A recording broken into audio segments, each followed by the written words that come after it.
Alright, let's take a look at the national weather perspective here. We've got a blizzard going on here in the Midwest, over towards just west of Minneapolis here. This is where we've got a blizzard. Blizzard warnings are in effect, and we're going to have winter storm warnings here continuing for Minneapolis, and this is going to continue to head up towards Duluth. And Minneapolis throughout the day will continue to drop temperature wise. You can see the temperatures dropping down into the single digits and the teens as well in many portions of Minnesota and South Dakota. So this is where we're going to really get into some of these blizzard warnings. What you can see in the red here and the fuchsia colors are winter storm warnings. So you can see this system is really beginning to wind up as it heads northeastward.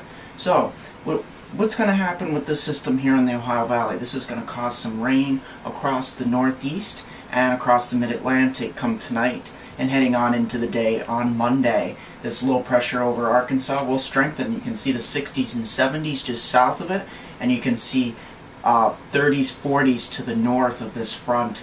And here in the northwest, this is where we've got another system actually moving into the Pacific Northwest, and we'll actually see this system move in and spread rain. Actually could be as far south as Southern California. So we're going to continue to watch that for you over the next 5 days. Speaking of 5 days, here is the precipitation outlook. We've got anywhere from a quarter, half an inch up and through the northeast, mostly 1 to 2 inches from southern New England down in through New York, Pennsylvania, and heading down in towards the Ohio and Mississippi River valleys. This is where we're going to see 1 to 2 inch amounts here with this system. And here out west, this is where we've got a lot of moisture, but we don't have much in the way of flooding, which is good news because the Pacific Northwest doesn't need any more heavy rains. We could see a quarter to a half an inch over the next 5 days, stretching from Seattle all the way down to Los Angeles and San Diego. So let's take a look at the snowfall totals or snowfall amounts that we'll see out of this storm across the Midwest, the blizzard. We're going to see a good 3 to 6 inches and 6 to 12 inches across Minneapolis, heading up towards Duluth and extending down towards just north of Sioux Falls in the Fargo area.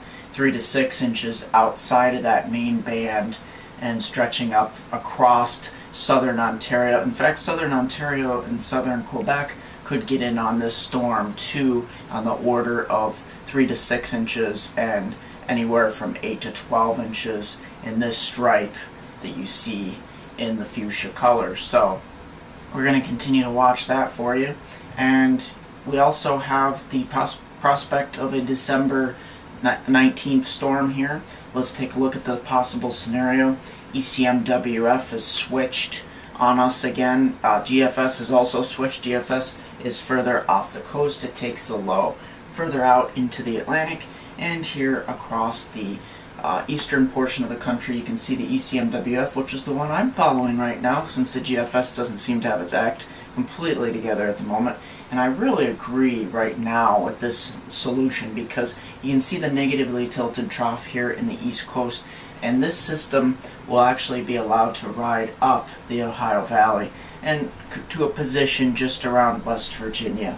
And Alberta Clipper style systems will actually combine with this system. I'm meteorologist Mark Mulner. Like us on Facebook at MeteoMark and subscribe to us, I think it's above, on YouTube.